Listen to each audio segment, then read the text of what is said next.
دلیل ہے کہ یہ مخلوق ہیں اور ان کا خالق کوئی اور ہے جس کے حکم کے یہ تابع ہیں۔ جب یہ خود مخلوق ہیں اور کسی اور کے تابع ہیں تو کسی کو نفع نقصان پہنچانے پر کس طرح قادر ہو سکتے ہیں؟ پھر اپنی قوم کو مخاطب کر کے کہنے لگے، میں اپنا رخ اس کی طرف کرتا ہوں جس نے آسمانوں کو یکسو ہو کر پیدا کیا، اور میں شرک کرنے والوں میں سے نہیں ہوں۔ اب بھی وہ اپنی بات پر اڑے رہے۔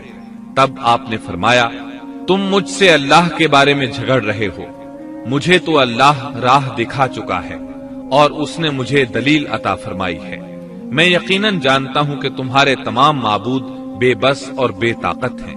جاؤ، تم سے اور تمہارے ان معبودوں سے جو ہو سکے کر لو، میرے رب کی مرضی کے بغیر کچھ بھی نہیں ہو سکتا۔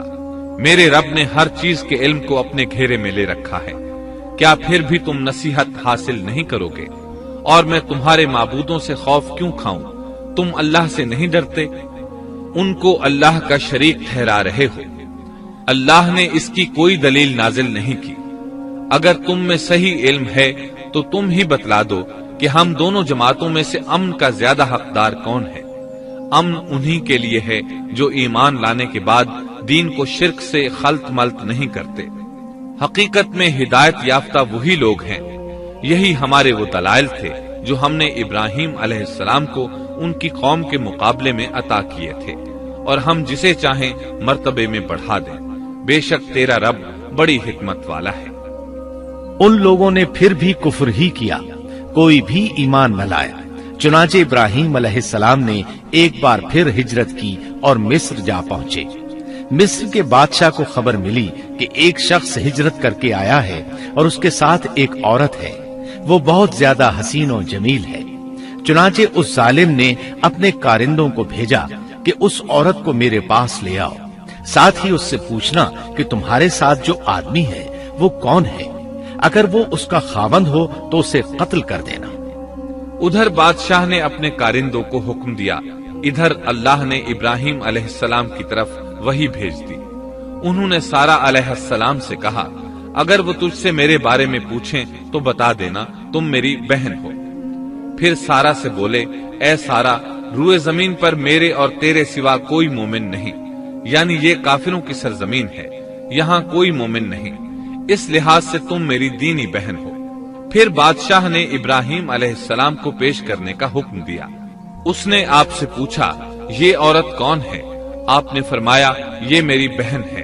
اس طرح ابراہیم علیہ السلام کی زندگی میں 3 موقع ایسے آئے کہ انہوں نے اللہ کے دین کی حمایت اور مدافعت کے لیے توریہ کیا۔ توریہ کا مطلب یہ ہے کہ واقعہ کچھ اور ہو لیکن کوئی شخص کسی خاص مصلحت کی وجہ سے اسے 2 معانی والے الفاظ کے ساتھ اس انداز میں بیان کرے کہ سننے والا اس واقعہ کو نہ سمجھ سکے بلکہ اس کا ذہن خلاف واقعہ چیز کی طرف منتقل ہو جائے۔ شریعت نے بعض مخصوص حالات میں اس کی اجازت دی ہے۔ وہ 3 مواقع جہاں ابراہیم علیہ السلام نے توریہ فرمایا، ان کی وضاحت کچھ اس طرح ہے۔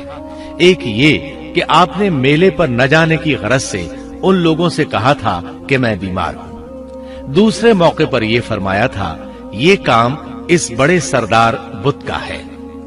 تیسرے، سارہ علیہ السلام کو دینی بہن قرار دیا۔ اس ظالم بادشاہ نے سارہ علیہ السلام کو اپنی تحویل میں لے لیا۔ جب سارہ علیہ السلام کو معلوم ہوا کہ وہ ایک بدکار شخص ہے تو انہوں نے اللہ تعالیٰ سے دعا کی، اے اللہ، تجھے معلوم ہے میں تجھ پر اور تیرے نبی پر ایمان لائی ہوں اور اپنے جسم کو اپنے خاوند کے سوا ہر ایک سے محفوظ رکھا ہے، لہٰذا آپ اس کافر کو مجھ پر مسلط نہ کیجیے گا۔ چنانچہ اس کافر بادشاہ نے جب سیدہ سارہ کو پکڑنے کے لیے اپنا ہاتھ بڑھایا تو اس کا ہاتھ شل ہو گیا اور اپنی جگہ پر جم گیا۔ وہ لگا چیخ پکار کرنے، اس میں اتنی طاقت نہ رہی کہ اپنے ہاتھ کو حرکت دے سکے۔ اس کی آواز سن کر اس کے محافظ بھاگے ہوئے آئے، انہوں نے اس کے ہاتھ کو چھڑانا چاہا لیکن چھڑا نہ سکے۔ اس کی یہ حالت دیکھ کر سیدہ سارہ خوف زدہ ہو گئیں۔ انہوں نے سوچا اگر یہ مر گیا تو لوگ کہیں گے اسے میں نے قتل کیا ہے۔ چنانچہ انہوں نے اللہ سے دعا کی کہ اسے چھوڑ دیا جائے۔ اللہ تعالیٰ نے آپ کی دعا قبول کر لی، اس کا ہاتھ ٹھیک ہو گیا۔ لیکن وہ ظالم پھر بھی نہ ڈرا۔ اس نے ایک بار پھر آپ کی طرف ہاتھ بڑھایا، اس کا ہاتھ پھر شل ہو گیا۔ سیدہ سارہ نے پھر دعا کی، وہ دوبارہ ٹھیک ہو گیا، وہ پھر بھی باز نہ آیا۔ تیسری بار پھر اس نے ان کی طرف ہاتھ بڑھایا، اس بار بھی اس کا ہاتھ شل ہو گیا۔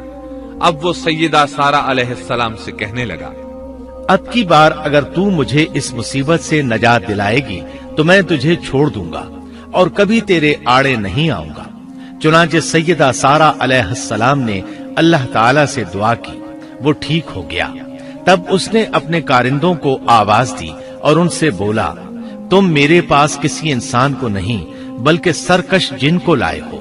پھر اس نے انہیں رہا کر دیا، عزت و اکرام سے رخصت کیا اور ان کی خدمت کے لیے اپنی بیٹی ہاجرہ کو ساتھ کر دیا۔ سارہ علیہ السلام واپس لوٹی تو دیکھا کہ ابراہیم علیہ السلام نماز پڑھ رہے ہیں۔ نماز کے بعد انہوں نے پوچھا، سارہ، اس نے تمہارے ساتھ کیا سلوک کیا؟ سیدہ سارہ علیہ السلام نے سارا واقعہ سنا دیا۔ سن کر آپ نے فرمایا، الحمدللہ۔ پھر بولے، اب ہم یہاں نہیں رہیں گے بلکہ واپس جائیں گے۔ چنانچہ آپ ایک بار پھر فلسطین میں آ گئے، وہیں اپنی زندگی بسر کرنے لگے۔ اب ہم آگے بڑھتے ہیں۔ جب آپ فلسطین میں مستقل طور پر رہائش پذیر ہوئے تو لوط علیہ السلام بھی آپ کے ساتھ تھے۔ لوط علیہ السلام آپ کے بھتیجے تھے، ان کے والد کا نام ہاران تھا۔ یہ بچپن ہی سے سیدنا ابراہیم علیہ السلام کے زیر سایہ رہے، انہی کے ہاں پرورش پائی، اس لیے دین حق فوراً قبول کر لیا۔ جب سیدنا ابراہیم علیہ السلام نے عراق سے شام کی طرف ہجرت کی تو یہ آپ کے ساتھ تھے، وہاں سے حران گئے تب بھی ساتھ تھے، پھر مصر کی طرف ہجرت کی تو بھی لوط علیہ السلام ان کے ساتھ تھے۔ آخرکار جب آپ نے مصر کو بھی خیر بات کہا اور فلسطین آ گئے تب بھی یہ ساتھ تھے۔ اب ابراہیم علیہ السلام نے لوط علیہ السلام کو حکم دیا کہ وہ بستی سدوم کی طرف چلے جائیں، اس لیے کہ اس بستی کے لوگ کفر کی انتہائی گہرائی میں جا چکے ہیں، انہیں کفر و شرک سے نکالنے کے لیے وہاں جائیں، انہیں اللہ کے احکام سنائیں، اللہ کی طرف دعوت دیں۔ چنانچہ لوط علیہ السلام تو اس طرف روانہ ہو گئے اور ادھر فلسطین میں صرف 3 مسلمان رہ گئے، ابراہیم علیہ السلام، ان کی زوجہ محترمہ سیدہ سارہ اور سیدہ ہاجرہ علیہم السلام، وہیں رہائش پذیر رہے اور لوگوں کو مسلسل اللہ کی طرف دعوت دیتے رہے۔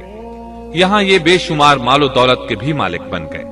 جب ان کی عمر 85 یا 86 سال ہوئی تو سارہ علیہ السلام نے سوچا، میں بانجھ ہوں، میرے خاوند بوڑھے ہیں لیکن اولاد کی تمنا ہے، تو کیوں نہ میں اپنی لونڈی ہاجرہ ہدیے اور تحفے کے طور پر ابراہیم علیہ السلام کو دے دوں۔